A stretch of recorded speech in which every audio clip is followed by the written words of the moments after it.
Olá, boa noite. Vamos voltar a debater aqui o novo Código de Ética.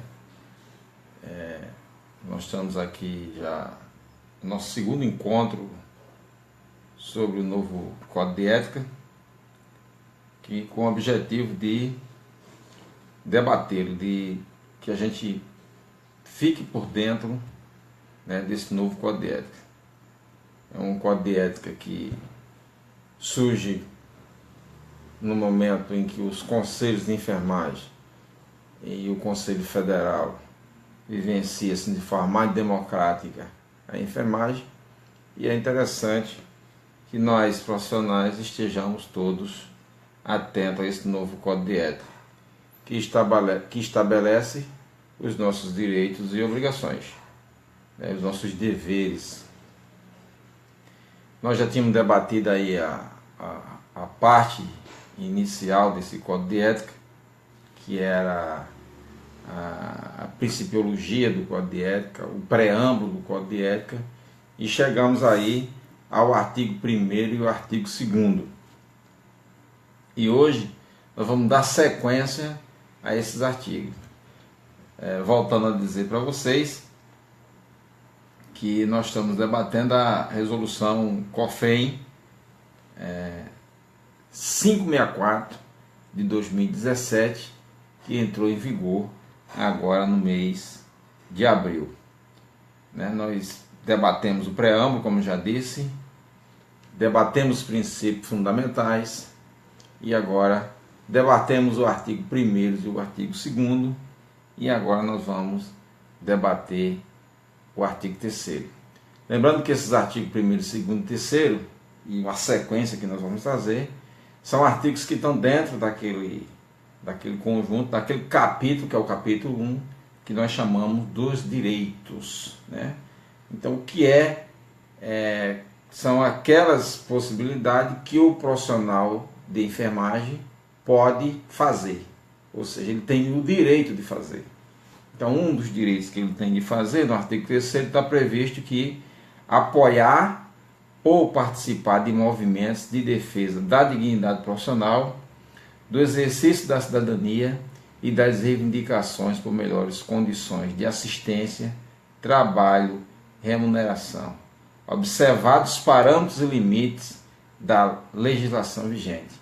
Então, olhando diretamente para esse artigo, para o artigo 3º do novo Código de Ética, nós vamos perceber que o profissional de enfermagem ele tem o direito de participar de associações. Ninguém pode impedir ele de participar de associações, porque se fizesse, estaria entrando em confronto com o Código de Ética, estaria entrando em confronto com a Constituição Federal. Ele pode participar de movimentos, e aí, agora, por exemplo, uma série de movimentos em defesa da democracia que se espalha pelo Brasil todo. O profissional de enfermagem pode participar desse movimento, ninguém pode impedir isso. Impedir ele de participar desse movimento seria entrar em confronto com o Código de Ética. Ele pode participar, ele deve, né, não só pode, mas ele deve participar dos movimentos sindicais, deve estar afiliado no sindicato, ele tem o direito de estar afiliado no sindicato, né? E participar dos movimentos em defesa da cidadania, por exemplo, movimento em defesa do SUS. É muito comum, eu vi recentemente diversos movimentos, tenho participado de movimentos de defesa do SUS, então esse profissional de enfermagem ele também pode participar, e ele está autorizado pela legislação vigente a participar desse movimento de defesa do SUS.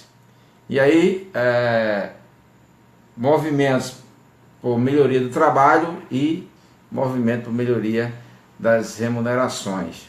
Nós observamos, por exemplo, recentemente, os profissionais de enfermagem do município de Patos, na Paraíba, eles entraram em greve. E aí o município entrou com a representação judicial para tornar a greve ilegal. E a justiça, por exemplo, reconheceu que aquela greve era legal. E o artigo, por exemplo, diz que o profissional tem direito a lutar por melhores condições de assistência, trabalho e remuneração, observando os parâmetros e limites da legislação vigente. Que parâmetros e limites da legislação vigente é esse? Por exemplo, os profissionais de Patos, né, eles garantiram aquilo que está previsto, um mínimo de 30% de profissionais fazendo assistência de enfermagem. Então, no momento que ele garantir esses 30% de profissionais fazendo assistência de enfermagem, garantir para ele o direito de greve, impossibilitando que a justiça, por exemplo, considerasse que aquela greve era legal. Tá? Então, esse artigo ele é muito importante nesse aspecto, porque estabelece esse direito para esses profissionais. E aí vamos para o artigo 4. O artigo 4 diz o seguinte: participar de prática multiprofissional, interdisciplinar, transdisciplinar, com responsabilidade, autonomia, liberdade, observando os preceitos éticos e legais da profissão. Ou seja, enfermeiros, técnicos auxiliares pode participar destas práticas, seja multiprofissional, seja interdisciplinar e transdisciplinar, e tem que observar o seguinte: tem que observar os preceitos éticos e legais da profissão. E aí é onde entra a questão, por exemplo, de que ele vai poder participar, né, no caso se for técnico auxiliar, como ele não tem autonomia, ele só vai poder participar sob a supervisão e a orientação do enfermeiro. Isso muitas vezes tem gerado desconforto, porque às vezes o profissional é convidado para participar, mas ele de fato ele vai participar, mas em determinado momento não tem um enfermeiro na equipe, e ele, como profissional de nível médio, ele fica sem poder participar, porque termina caindo aí nessa questão de que tem que observar os preceitos éticos legais. E os preceitos éticos legais da enfermagem orientam que as atividades de enfermagem realizadas por técnico e auxiliar de enfermagem, ou seja, pelos profissionais de nível médio, há de ser sob supervisão e orientação do enfermeiro. O artigo 5º diz que ele tem o direito de associar-se, exercer cargo e participar da organização da categoria e órgão de fiscalização do exercício profissional, atendendo os requisitos legais. Então isso é muito claro, não tem muita explicação para isso, mas ele tem o direito de associar em associações, né, de exercer cargos dentro dessas associações e de participar de organização da categoria, tipo sindicato. Além de participar dos órgãos de fiscalização do exercício profissional. Que órgão de fiscalização do exercício profissional é esse? Os conselhos regionais de enfermagem. Para isso eles precisam montar suas chapas, obedecendo o critério das categorias, os profissionais de nível médio e os profissionais de nível superior, obedecendo os requisitos que a lei exige, tá? Que aí o próprio artigo 5º já diz, atendendo aos requisitos legais. Observando que foi uma luta nossa, é uma luta inclusive do Conselho. O Conselho Federal abraçou essa luta, o Dr. Manuel abraçou essa luta, e na reformulação do Código Eleitoral nós conseguimos garantir que o cargo de tesoureiro dos conselhos regionais ele deve ser prioritariamente preenchido por profissional de nível médio. Então você tinha aí o presidente, o secretário, são cargos privativos dos enfermeiros, mas o cargo de tesoureiro nós conseguimos através de um movimento feito pelos antigos os conselheiros da gestão anterior, junto com o pessoal da ANATEM, junto com o pessoal do CONATENF, implementar que os cargos de tesoureiro fossem preenchidos prioritariamente pelos profissionais de nível médio. O artigo 6º vai dizer: aprimorar seus conhecimentos técnico-científico, ético, político, socioeducativo, histórico e culturais que dão sustentação à prática profissional.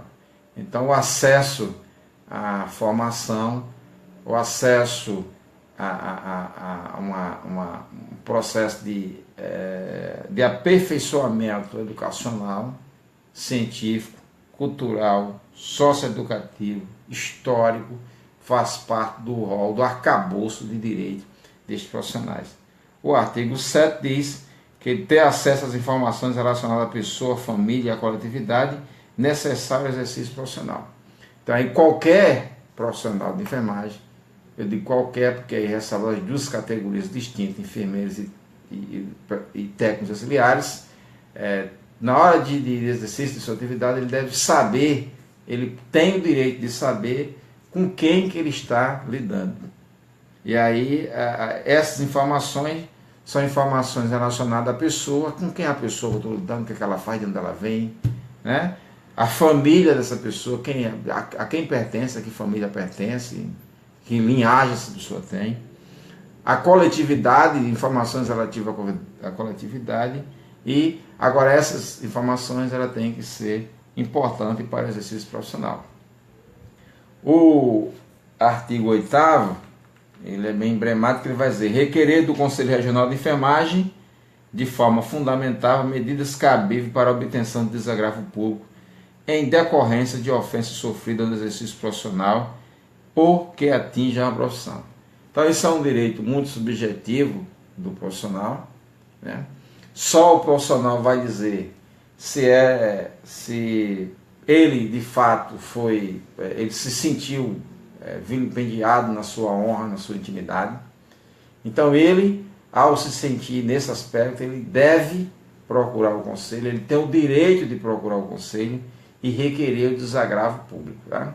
Seja ele enfermeiro ou seja ele técnico auxiliar de enfermagem. Aos dois grandes grupos têm o direito de requerer o desagravo público. O desagravo é um processo feito dentro do conselho, no qual o conselho vai até ao órgão, vai de forma pública desagravar aquele profissional. Em outras palavras, dizer que ele não é a pessoa que não devia ser tratado daquela forma.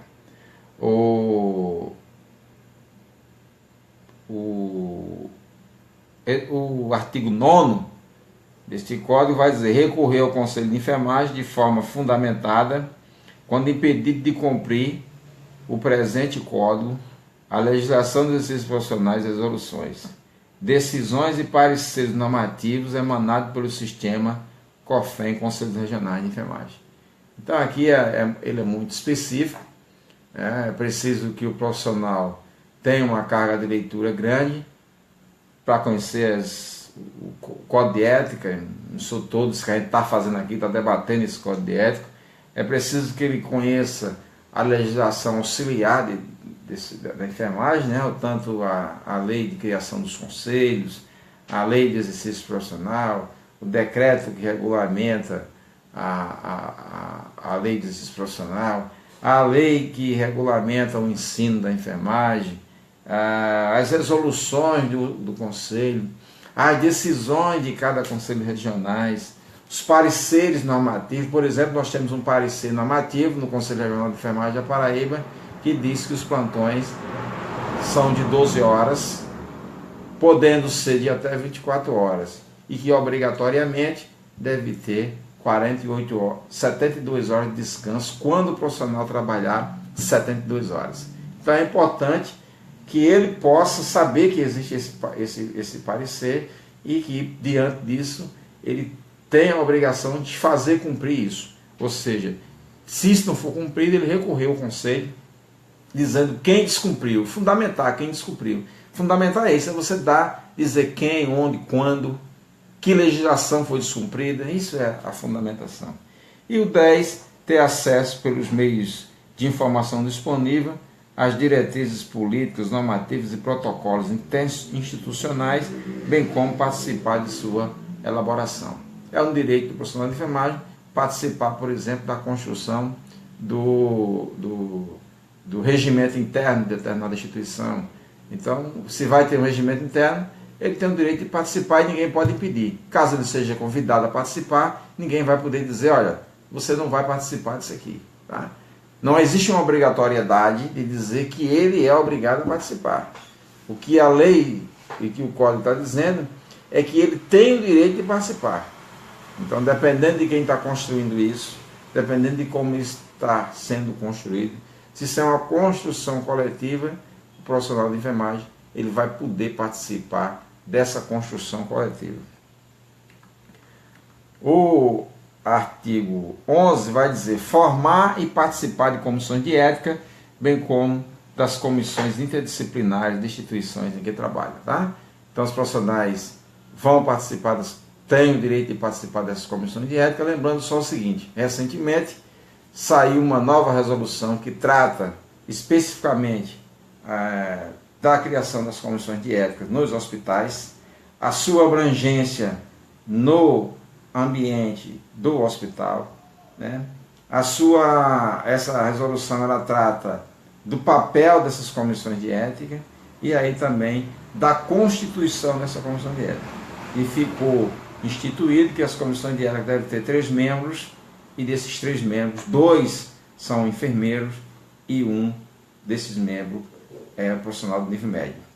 Então, pelo menos isso é uma garantia de que a comissão não será tão somente composta por enfermeiro, mas que também terá a participação de um profissional de nível médio, embora no conjunto e na necessidade de se decidir em uma votação, ele já entrará perdido, porque ele terá apenas o voto dele contra os 2 votos dos outros membros da equipe. Mas, de toda forma, está garantido aí que as comissões de éticas, né, tenha pelo menos um membro na sua equipe do nível médio. Artigo 12. Abster-se de revelar informações confidenciais de que tenha conhecimento em razão do seu exercício profissional. Isso é uma questão muito emblemática do ponto de vista ético, né, do ponto de vista do Código de Ética. Está garantido isso, que é o sigilo profissional, isso é a garantia do sigilo profissional, embora fora, no ambiente judicial, num outro ambiente, essa garantia não se dê por completo. Então há aqui e a gente pode notar aqui que há um conflito talvez de principiologia entre o direito e o Código de Ética, mas do ponto de vista do Código de Ética, o sigilo profissional fica garantido nesse artigo 12. Por hoje nós vamos parar aqui no artigo 12, tá? E no nosso próximo encontro nós vamos voltar a debater a partir do artigo 13. A todos, até o próximo encontro.